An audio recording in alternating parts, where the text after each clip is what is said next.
Hello and welcome to another Lord of Heroes Beginner's Guide here on Nyris Gaming. Today we will be covering Ascension, Renown, and Runes. What does Ascension do? How to get the materials to do it? Let us begin.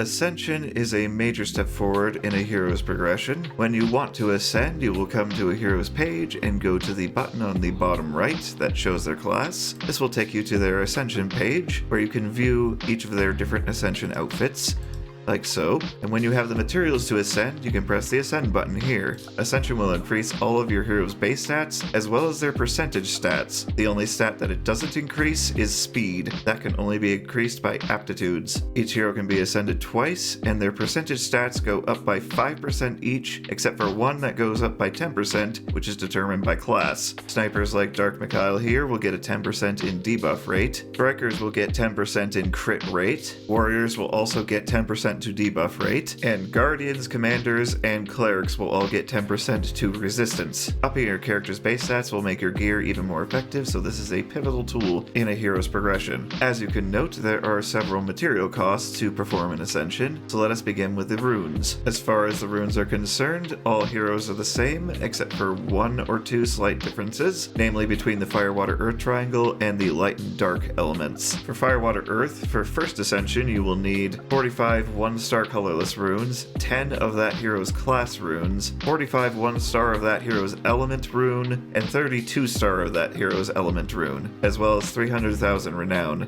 Second Ascension will require 135 2-star colorless runes, 30 of that hero's class runes, 90 2-star of that hero's elemental runes, and 43 star of that hero's elemental runes, alongside 1 million renown. The only difference when it comes to light and dark heroes is the colorless runes for first Ascension will be 32 stars and 93 stars for second Ascension. One of the main sources of elemental runes is going to be the primeval halls, the dungeons here in the left of the map, specifically the elemental halls over here on the right side. These will net you elemental and colorless and sometimes class runes, although those are rare. The higher up you go, the different chances of different star runes you have. The element of this hall rotates on a daily basis during the weekdays, and on weekends you have access to all 5 of them. If you're on a certain day and you don't have the element that you're looking for, you can come to the Hall of Elements here for chances at random colors of runes. Another small source of runes is going to be the Silent Straits shop. On the far right you can purchase 1-star runes.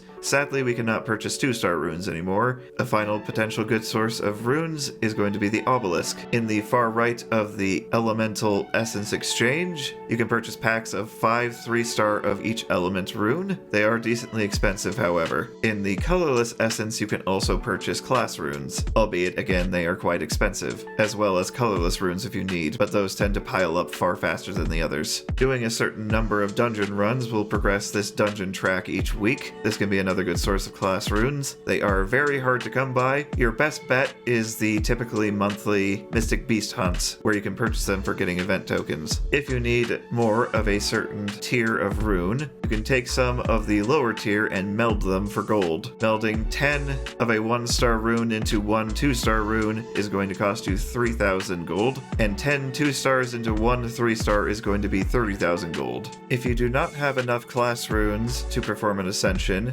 weirdly the only way to view this system is if you don't have enough. You can go to their Ascension page and there will be a plus sign on the class runes. Here you can take 3 of any other class rune and turn it into 1 of that class rune for the cost of 50,000 gold. This is a new system and is making getting the ones you need far easier given the lack of acquisition options. Moving on from runes, the last step is Renown. Renown can be acquired in several different ways, most of them in very small amounts. The first one is you can prioritize Renown when you do your expeditions. Another source is going to be events like those Mystic Beast hunts, and another is going to be completing 3 stars on story stages will net you a solid amount of Renown. Renown. This will be pretty much every story region. There can also be pretty hefty Renown rewards in certain stages of the obelisk. Lastly, and the main source of Renown, in a large chunk, is going to be the Alliance raid shop. On the far right, for 30,000 raid tokens, you can purchase up to 300,000 Renown monthly. As far as who to ascend, strikers are usually a good bet because you need their attack and crit stats as high as possible to output as much damage as possible. Other than that, any other hero you want to be more durable, particularly clerics, or any hero that scales with a certain stat, like Fire Aaron here scales with defense, Ascension will help maximize that effectiveness to the maximum capability. That's going to do it for this Renown and Ascension Beginner's Guide here on Nyris Gaming. Comment below any other questions you have, subscribe for more in the future, like if you liked, and I shall see you in the next one.